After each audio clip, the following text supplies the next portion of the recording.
Welcome back to Docket 360. I am your host D, and today I present you with 3 paranormal stories. Enjoy.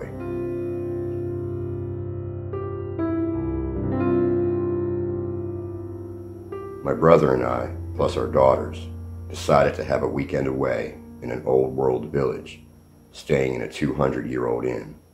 Whilst there, we saw a notice board with a ghost walk advertised on it. We thought it would be a bit of fun and agreed to take the walk. When we turned up at the allotted time at the meeting place, which was in front of an old, disused graveyard, we were surprised that no one else had showed up. I asked a young girl passing by if she knew anything about it. She told us it was only on Friday night that the event took place, and this was Saturday evening.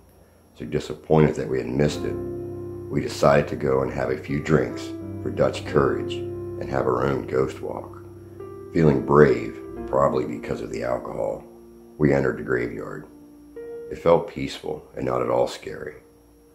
My brother started taking photographs. They looked a bit eerie, but we didn't feel too worried. My brother then wandered off on his own, taking snaps as we went. We could see the flash on his camera going off across the graves, but we couldn't see him because the headstones were very high. Some were over 7 feet tall. Suddenly, he came running back to where we were standing, saying, "Oh my God, look at what I just captured." Upon looking at the display on his camera, we could see several really bright orbs. One of them was enormous. He asked us all to come with him while he took more snaps. After a bit of persuading, we followed him to the other side of the graveyard, where he carried on snapping his photos. He again caught the enormous bright orb. We were looking at the image on his camera when my daughter said, "Oh wait, what's that?" We all looked around and saw what appeared to be 3 figures wearing old-fashioned clothing. They appeared to be shimmering and were floating about a foot off the ground. Although we were shocked, none of us really felt afraid. "Take a photo of them," I told my brother. But to my disbelief, he started to walk away, back toward the entrance. All he would say was, "We have outstayed our welcome. Come on." Once we reached the old pathway, he let us all go in front, telling us to be careful not to slip on the wet leaves that littered the ground. We were making our way out in silence when my brother said in a loud voice, "It spoke to me. Go." We all ran as fast as we could. Once out of the graveyard, I asked him what he was playing at, telling us to take our time and be careful, then scaring us like that. He replied, "Oh sis, as we passed that big oak tree, there was a voice right in my ear, a really nasty voice. It said one word, hoy, but it was terribly deep and menacing. It was horrible. I am sorry, but I simply said we needed to go back because there was something behind me. It seemed to be telling me to get out, and I didn't want to scare you 3, and that's why I simply said we outstayed our welcome. To this day, we have never returned."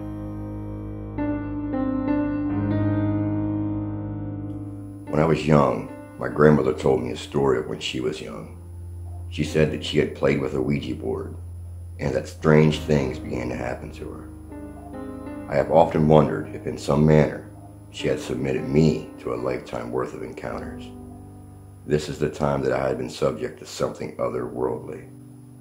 I was 11, living in the suburbs of small-town Osceola, a trailer park. My mother was a housewife, my father a truck driver. More often than not, I had spent the majority of my day with my grandmother.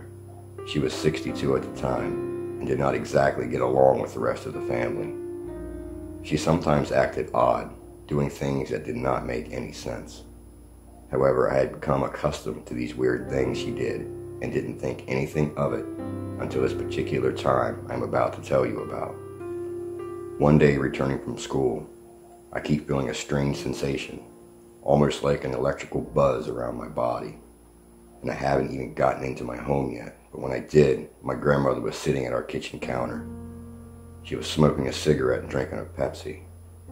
Only something seemed different. I couldn't put my finger on it, but something wasn't right. Having come home, I sat down my backpack and began watching television in my favorite chair. I Love Lucy was on, a show loved throughout the house. As I was watching, I seen a black smear in the corner of my eye. drawing my attention toward the kitchen. Of course I looked. My grandmother was still sitting in the kitchen smoking. I didn't think anything of it. I felt thirsty and began to get up for something to drink, and out of nowhere, my grandmother got angry. She had a look on her face that I hadn't seen before. She told me I was in trouble for something I did not do, then pushed me into my bedroom. It was colder than the rest of the house, which wasn't surprising because I was never in my room and kept the lights off as a result.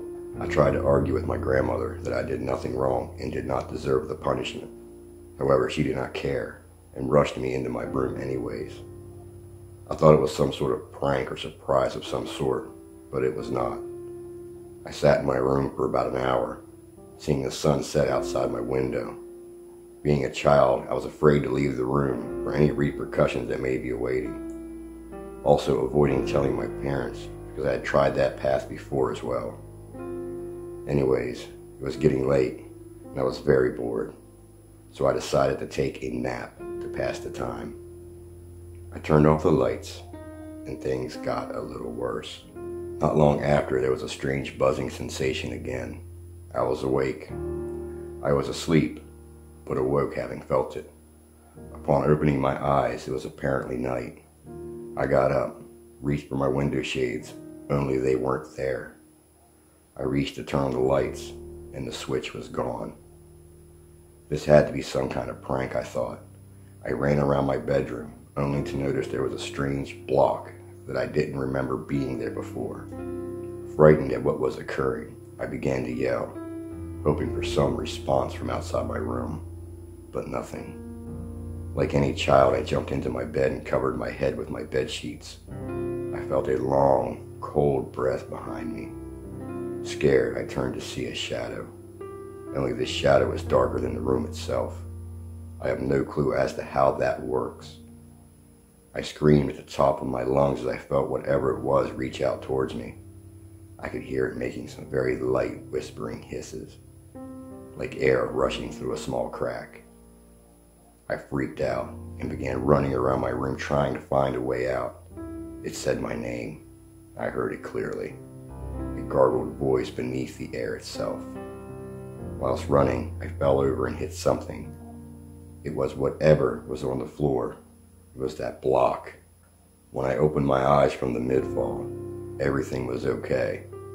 It was as if it never happened. I stormed out of my room screaming and crying and told my parents what had happened immediately. They did not believe me, and my grandmother swore she didn't push me into my room or blame me for doing anything. Till this day, I still have no answers, only more questions.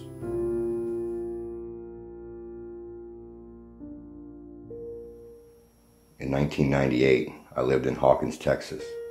My ex-husband and I had a little old house set up in a grove of trees. The whole town was probably 900 people. Our nearest neighbors were on the other side of a huge line of scrub oak trees that had been there for probably 50 years. We were about 35 miles from Tyler, the closest town of any size, and my husband worked there 4.5 days a week as a live-in guidance counselor to troubled boys. That meant that my little boy and I were on our own most of the time. He was 3, and I cherished the time with him, even when he tried to feed our VCR peanut butter and jelly sandwich. We'd been there about 1.5 years when one night we started hearing tornado watches pop up on the local TV broadcast. I put him to bed and tried to stay up to make sure that nothing was coming close.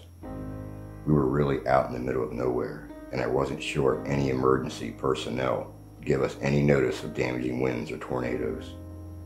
I had been getting an odd premonition about the oak trees for about 6 months. Every time that I look at those scrub oaks, I would feel a shiver, and a voice kept telling me to get them cut down. My chance finally came one day when the power company came out and started trimming dead limbs away from the transformer behind our house. I'm not a bit ashamed to say that I paid those nice guys under the table to take down those oaks. Unfortunately, our neighbor had a fit about the one that straddled our mutual property line. He was adamant that I leave that one alone. My husband thought I had lost the plot too. He couldn't figure out why I was on such a tear when those trees gave us privacy and shaded our small yard. I couldn't explain it. I took to watching them every time a storm came through, This one night, the watch boxes were blinking red all over the area map, except for our little county. I fell asleep about 5 a.m. when the map started showing the storm line moving on to the northeast at about 35 miles per hour. My son was up early, and I fed him his little breakfast and put him in the corner of the living room in his playpen to watch Toy Story. He loved that film so much that I said a quiet "Thank you, God" when it broke on the 1000th play. This morning he was quiet and still sleepy, so I got his favorite blanket and settled him to watch the movie while I did the few breakfast dishes. I had a window over the sink, and as I looked out, the sky turned an ugly, sickly green. If you've ever seen The Wizard of Oz, you'll know that neon green glow that shot through the early morning light.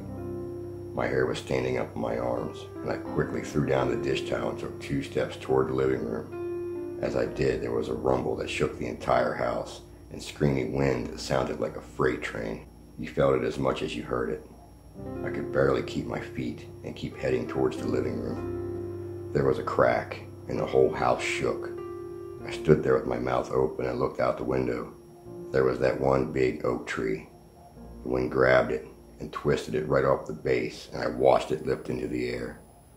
The wind flipped it upside down and sent it like a pile driver through my living room ceiling. In the back of my mind, I could hear someone screaming and screaming. I kept thinking, why don't they shut up? Then I realized that it was me, and my son was buried somewhere under the tree. I screamed so hard that my voice was only a whisper for days. The living room was gone, except for the sky through the ceiling and giant broken branches dripping with rain.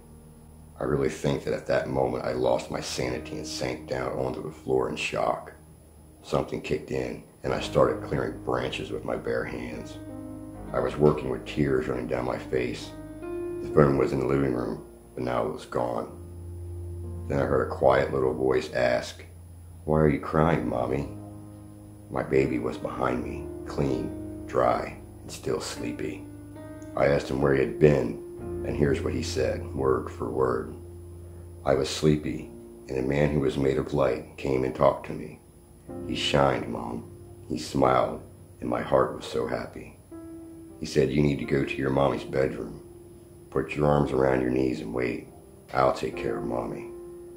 The man carried him into the furthest room, kissed him on the head, and told him not to worry. When he heard the crash, he waited until he heard it get quiet, and then he came back to check on me. There are angels, and one saved my boy. The house was destroyed, but I didn't care. All that mattered was that he was safe. It turned out that a freak, straight-line wind had cut a narrow path between our house and the neighbors.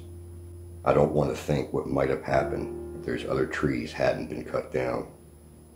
We found a tiny house nearby, and none of our furniture was salvageable. It didn't matter. We were loved and protected. And that's enough for me. If you enjoyed this video, please hit that like button and subscribe. And don't forget to share it with your friends. If you have any suggestions for an upcoming video, please send them over to docket360@gmail.com or DM me on Twitter. That's docket360. Until next time, have a great night.